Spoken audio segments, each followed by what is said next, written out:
লোকেদের বেশি লেখাপড়া জানাটা উচিত নয়। বেশি লেখাপড়া জানলে জমিতে মাঠে ঘাটে খাটবে কারা? তুমি একদম সঠিক কথা বলেছো হরি কাকা। এত পড়াশোনা লেখাপড়া করে কি হবে? তার চেয়ে দুটো গরু বাছুর চড়িয়ে জীবনটা পার করে দেওয়া সব থেকে আনন্দের এবং স্বস্তির। কিন্তু সকলে কি এ কথা মানে? অনেকে তো আবার ভাবে বেটা ভাইপোর দিকে লেখাপড়া শিখিয়ে একেবারে বিদ্যান করবে। তাদের দেখলে আর বাচ্চা চায় না। তা যা বলেছো তুমি বাবু, তোমার পকেটে যখন ফুটো করি নেই তখন তো পড়াশোনা করে লাভটা কি? এসো না মাঠে ঘাটে খাটো না, দেখবো তোমার কত দম। ওই দেখো না, ওই একজন যাচ্ছেন মহাপুরুষ। উনি আবার নাকি ভাইপোকে ডাক্তারি পড়াতে শহরে পাঠিয়েছে। যত সব। দাঁড়াও দাঁড়াও, একবার ওকে এদিকে ডাক। আরে আরে ও গোপালদা, গোপালদা, একবার এদিকে শোনো। যা বলবে তাড়াতাড়ি বলো, আমার আবার অনেক কাজ পড়ে আছে। এত সকালে হন্তদন্ত হয়ে কোথায় যাচ্ছ ভায়া? কোথায় আর যাবো, একটু জমির দিকে যাচ্ছি। জমিটা গিয়ে একবার দেখে আস। তা তো যাবি, তা তো যাবি। তা তোমার ভাইপো জয়ের খবর কি? তা তোমরা কেমন খবর শুনতে চাইছো? না মানে আমরা তো ভালো খবরই শুনতে চাইছি। আমরা তো মনে মনে চাই যে জয় একজন বিশাল বড় ডাক্তার হোক, হ্যাঁ তাই না? হ্যাঁ, আমাদের গ্রামের কত উপকার হবে। কি বলো হরি কাকা? শোনো বাবু, তোমরা কত ভালো চাও তা আমার জানতে বাকি নেই। সারাদিন তো এই পথতলায় বসেই লোকের পরনিন্দা পরচর্চা করা ছাড়া আর কোনো কাজ নেই তোমাদের। হ্যাঁ গোপাল, তোমার মুখে তো বিরাট বড় বড় কথা হয়েছে গো। দেখো এত দম্ভ যেন আবার পূর্ণ না হয়ে যায়। কি করবো বলো? এই সাত সকালে যদি তোমাদের মতো লোকেরা বিরক্ত করবার চেষ্টা করে তাহলে তো কথা বলতেই হবে। তোমরা বরং চর্চা নিয়ে থাকো, হ্যাঁ আমি কাজে চলে যাই।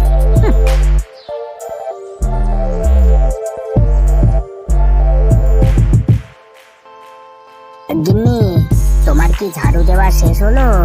আমি যে জমি থেকে ফিরে চলে এলাম। হ্যাঁ গো, এইমাত্র কাজ শেষ হলো। তা ঘরে যদি কিছু থাকে দুটি দাও, খেয়ে দে হোটেলে যাই। দেরি করলে নগেন আবার অপমান করবে।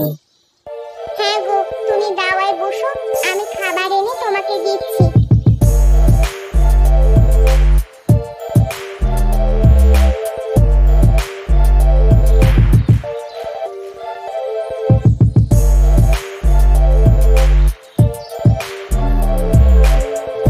ঠিক আছে গিন্নি, তুমি বরং বাড়িতে থাকো। আমি রাতে ফেরবার সময় হোটেল থেকে খাবার নিয়ে চলে আসবো। একটা কথা বলি, কিছু মনে করো না। তোমাকে আসবার সময় না হোটেল থেকে খাবার আনতে হবে না। কেন গো, আবার কি হলো? নগেনদার হোটেলে খাবার খেয়ে নাও, আমার ঠিক পোষায় না। খাবারের স্বাদটা যেন কিরকম। সেটা তো আমিও জানি গিন্নি, কিন্তু সে সম্বন্ধে নগেনদাকে বলতে গেলেই বিপদ। এখন যদি হোটেল থেকে আমাকে বের করে দেয় তাহলেই তো হয়েছে আর কি। আচ্ছা তুমি থাকো, রাত্রে ফিরে এসে তোমার সাথে কথা বলবো, কেমন? ঠিক আছে, সাবধানে যেও।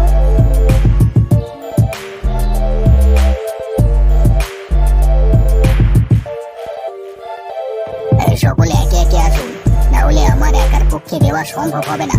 আরে একজন একজন করে আসুন, দিচ্ছি। বাবা, এই গোপালটা যে কোথায় মরলো কে জানে। বেলা হতে চললো, এখনো আসবার নাম নেই। অসুখ বেটা আজকে। এই যে লাট সাহেব, এতক্ষণে আসবার সময় হলো তোমার? এতক্ষণ কি পড়ে পড়ে নাক ডেকে ঘুমাচ্ছিলে? দাদা একটু দেরি হয়ে গেল, কিছু মনে করবেন না।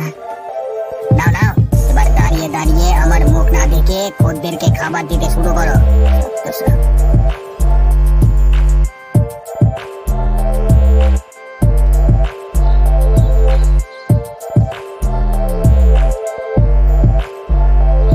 নগেনদা, আজকে কিছু টাকার দরকার ছিল, যদি কিছু মনে না করো।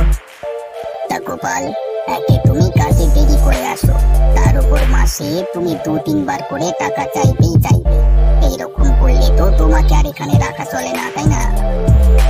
আসলে আজকে সকালে ওই বটতলার লোকগুলো কথার প্যাচে আমাকে দেরি করিয়ে দিল।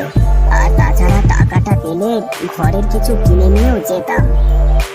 কেন, যা খাবার বেঁচে গেছে সেখান থেকেই তো তুমি নিয়ে যাও বাড়ির জন্য। তোমাকে কে বারণ করেছে? হ্যাঁ, আসলে তা নয় নগেনদা। তবে আসলে নগেনদা, তুমি তো জানোই আমার ভাইপোটাকে অনেক কষ্ট করে ডাক্তারি পড়াতে পাঠিয়েছে শহরে। তাই সপ্তাহে কিছু খরচ খরচা পাঠানোর দরকার হয়ে পড়ে আর কি। তোমাদের এই তো দিন আনতে পান্তা পুরো। একটা ভাইপোকে কত টাকা খরচ করে শহরে ডাক্তারি পড়াবার কি দরকার ছিল বাবু? আগে আর কথা বাড়িয়ে লাভ নেই। আজকে আমি তোমাকে টাকা পয়সা কিছু দিতে পারবো না। তুমি এখন এসো কেমন? আর কালকে যদি সময় মতো না আসো তাহলে আর আসবার প্রয়োজন নেই।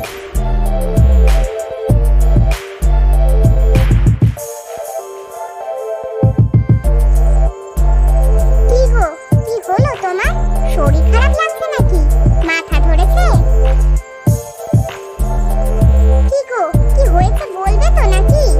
তোমাকে এরকম দেখাচ্ছে কেন? কি গো, কি হলো তোমার? তুমি এভাবে কাঁদছো কেন? আচ্ছা গিন্নি, তুমি একটা কথা আমাকে বলো তো, আমি কি জয়কে শিক্ষিত ডাক্তার বানিয়ে কোনো ভুল করছি? কখনোই না। জয়কে শিক্ষিত ডাক্তার বানালে এই গ্রামেরই উপকার হবে। কিন্তু সেটা সবাই বুঝছে কই? সবাই শুধু আমাকে দেখতে পেলেই টোন টিটকারি করে। আজকে নগেনদাকে টাকা চাইলাম, সেও আমার সিদ্ধান্ত নিয়ে হাসাহাসি করলো। আমি এখন কি করব বলো তো গিন্নি? ওসব গ্রামের নিন্দুকদের কথায় কান দিতে নেই। তুমি সব সময় মনে রাখবে, তুমি যেটা করছো একদম ঠিক করছো। একদিন না একদিন গ্রামের মানুষ ঠিক সেটা বুঝতে পারবে। তাই যেন হয় গিন্নি, তাই যেন হয়।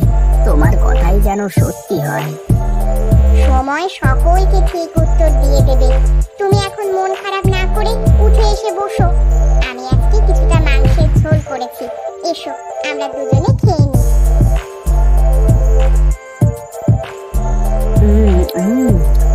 হ্যাঁ গো গিন্নি, এটা কি তোমার হাতে রান্না? কি সুস্বাদু হয়েছে গো। কতদিন তোমার হাতে রান্না খাইনি, এখন মনে হচ্ছে। সত্যি তোমার নগেনদার খাবার কেন এত খারাপ লাগে? তোমার যে রান্নাটা খুব ভালো লেগেছে, এতেই আমি খুশি।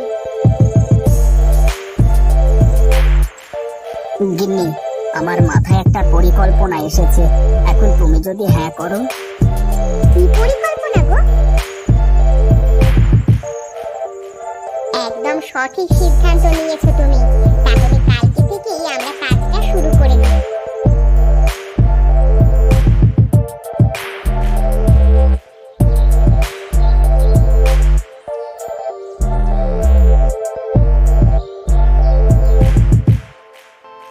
কাকিমার হোটেল, এই হোটেলটা আবার কার?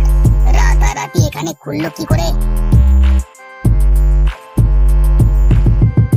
আসুন আসুন, খেয়ে যান খেয়ে যান। সকাল বেলায় কচুরি আর সুস্বাদু ছোলার ডাল খেয়ে যান। এই জিনিস খেলে গ্যাস অম্বল কিছু হবে না। খেয়ে যান খেয়ে যান। কি ব্যাপার গোপাল, তুই এখানে কি করছিস? এই হোটেলটা আমরা নতুন খুললাম গো। আজ থেকে আমি আমার হোটেলেই কাজ করব, অন্য কারোর হোটেলে না। আচ্ছা, দেখে নেব তুই কদিন হোটেল চালাতে পারিস, আমি দেখে নেব। আমার সঙ্গে না তুই পাত্তা পাবি না। সে তো মানুষ বলবে দাদা, আমি তুমি কে? ভালো খাবার, সুস্বাদু খাবার যে দিতে পারবে, মানুষ তার কাছেই যাবে।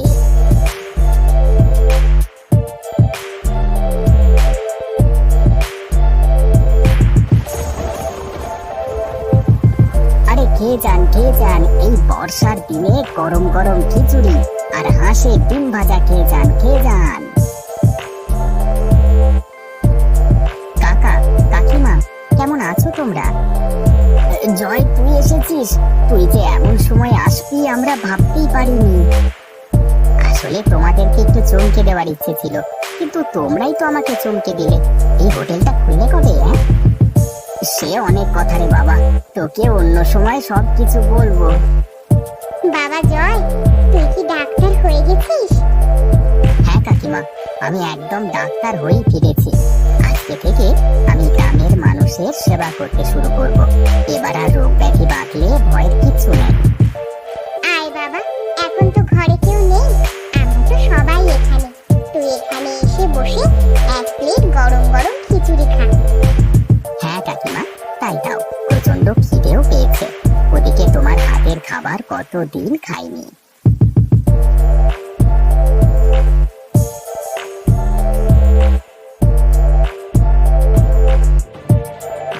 কি হলো কাকিমা, বাইরে এত হই হই কিসের? সেইটাই তো বুঝতে পারছি না। এই কই গো, তুমি একটু বাইরে গিয়ে দেখো না গো ব্যাপারটা কি।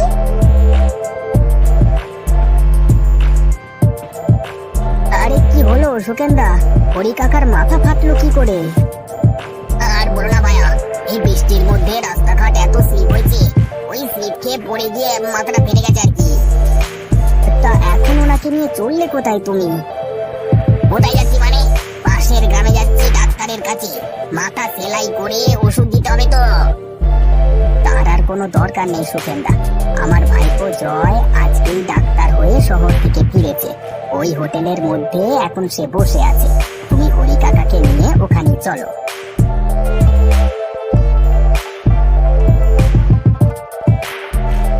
ভাই গোপাল, আমরা তোকে কতই না অপমান করেছি, কিন্তু কিন্তু আজকে বুঝতে পারছি পড়াশোনা করে শিক্ষিত ডাক্তার হওয়াটা কতটা উপকারী। হ্যাঁ গোপাল ভাই, তুমি আমাদেরকে ক্ষমা করে দাও গো। আমরা আমাদের ভুল বুঝতে পেরেছি। গোপাল ভাই, ক্ষমা করে দাও না। আরে না না, ক্ষমা চাওয়ার কিচ্ছু নেই। সময় ঠিক সবার উপকারিতা বুঝিয়ে দেয়। তা যা বলেছো ভাই, আমি যদি সময়ে বৃষ্টির দিনে কাকিমার হোটেল না পেতাম, তাহলে হয়তো আর বাঁচতেই পারতাম না গো।